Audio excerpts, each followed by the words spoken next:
প্রয়োজন হলে আমরা কাঁধে কাঁধ মিলিয়ে ইলেকশনও করব, আবার যখন প্রয়োজন হবে আমরা সততার পরিচয় না দিয়ে তাদের বিরুদ্ধে ওই ইস্যুগুলো নিয়ে গালিগালাজ করব, যে ইস্যুগুলো ফেসিবাদ এবং স্বৈরতন্ত্র তাদেরকে চিহ্নিত করতে চাই। আমরা তো বলেছি, বিএনপিকে আমি আহ্বান করছি যে আসেন আমরা বসি।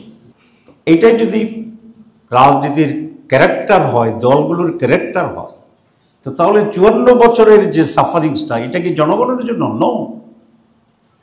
জনগণের ভুল সিদ্ধান্তের জন্য? নো। 54 বছরের জনগণ সবসময় সঠিক সিদ্ধান্ত নিয়েছে। এটি পলিটিক্যাল পার্টিস, দি করাপ্ট পলিটিক্যাল লিডার্স,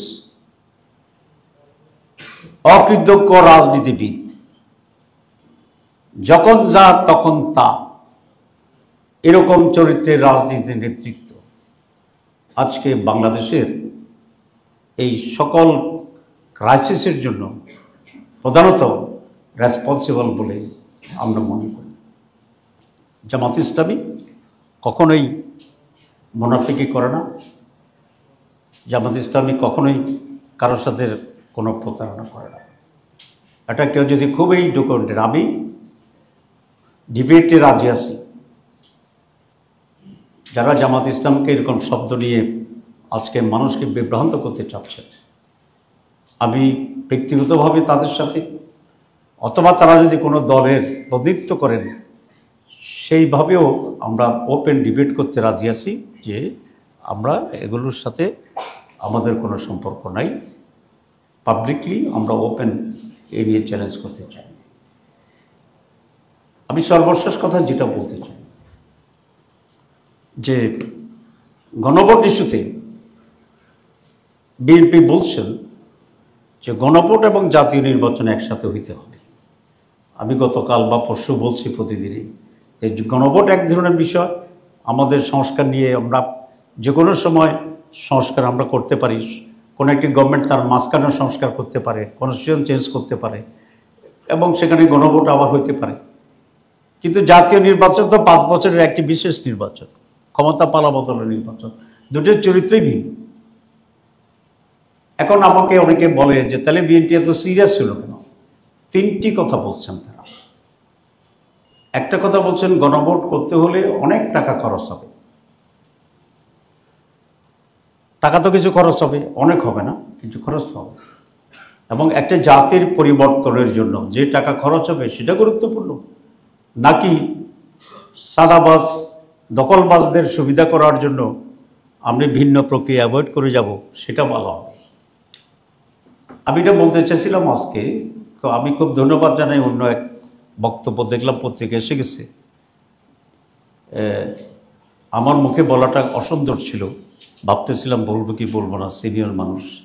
তো আমি ওই বক্তাকে ধন্যবাদ জানাই যে আমাকে এই মহা বিপদ থেকে রক্ষা করছে। তিনি বলছেন যে গত 14 বছর আর এই ইউনূস সরকারের 1 বছরে, আমি কোনো দলের কথা বলি না, ইউনূস সরকারের কথা বলছি, কিন্তু কে করছে সেটা ইউনূস সাহেব বের করবে।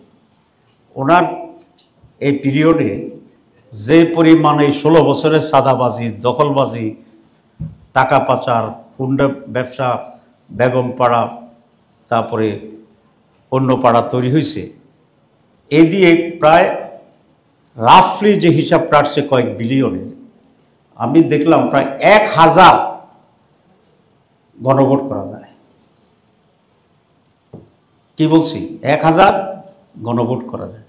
ওনারা গণভোটের টাকা নিয়ে খুবই উদ্বিগ্ন, দেশের জন্য অনেক ভালোবাসা, এটাকে আমি ধন্যবাদ জানাই। মানুষের ভিতরে যে একটা আতঙ্ক, সন্দেহ তৈরি হয়েছে, মানুষ কিন্তু আতঙ্কিত যে কি হবে। এই মানুষের আতঙ্ক দূর করে কি হবে এটাকে স্পষ্ট করার দায়িত্ব হচ্ছে রাজনৈতিক দলগুলো। সুতরাং যাই করছে, let us forget and forgive. যাই করতেছে, লেট আস স্টপ। আমি বিএনপিকে অনুরোধ করব, আসুন বিএনপি এবং জামাত ইসলামী আমরা একসাথে বসি, আমরা দেশের এই পরিস্থিতি নিয়ে খোলামেলা আলোচনা করি, এবং একটি সুন্দর সুষ্ঠু নির্বাচন, আমাদের যে চার্টার অফ জুলাই যেগুলো আছে দেশের জন্য অত্যন্ত প্রয়োজন, সেই চার্টারের জন্য যে গণভোটের জন্য গণভোট, জাতীয় নির্বাচন এবং কনস্টিটিউয়েন্সি অ্যাসেম্বলি এবং এটার বাস্তবায়নের জন্য যে ইম্পিউনিটি দেওয়া হচ্ছে সেটি, যেগুলো নিয়ে আজকের সমস্যা, আসলে সব ইস্যু নিয়ে আমরা বসি। উত্তেজনা হয়েছে, আবার পানি ঢেলে দিলে তো আগুন নিভে গেছে। বাংলাদেশের মানুষ, রাজনৈতিক দলগুলো এই ধরনের দায়িত্বহীন অস্পষ্টতা এটা চায় না। মানুষ চায় একটা সমঝোতা, একটা সমাধান।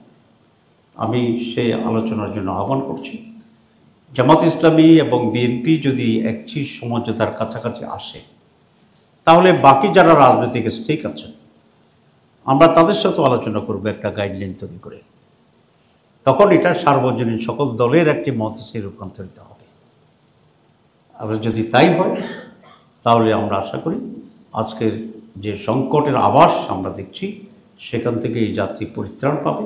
আরেকটি কথা ওনারা বলেন, সকলেই বলেন, যে যদি সমঝোতা না হয়, ইলেকশন না হয়, তাহলে কী হবে? ফেসিবাদ এসে যাবে। তো ফেসিবাদ আসবে, আপনি তো বলতেছেন। তো ফেসিবাদ আসলে আপনি যদি ফেসিবাদ না চান, তো তাইলে আসেন, শান্ত হন, আমরা শান্ত হই, সবাই মিলে আমরা করি। মানে অন্যের উপর দায়িত্ব আমার শতভাগ। আমরা যখন আপনার প্রশাসনের কথা বলি যে বিএনপি 80 ভাগ, পরের দিনই বিএনপি বলছে জামাত 80 ভাগ। তার যে জামাত যেখানে যেখানে 80 ভাগ আছে সবগুলোকে ট্রান্সফার করে দেন, আমরা রাজি আছি। তো তাহলে ওরা বলে কেন 80 ভাগ নিচে আর 20 ভাগ যে বাকি আছে, এসব কথা বলে ওইটাও নিয়ে আপনারা শতভাগ হইতে চায়। তো এসব রাজনীতিক কৌশল তো আজকাল মানুষ বুঝে যায়।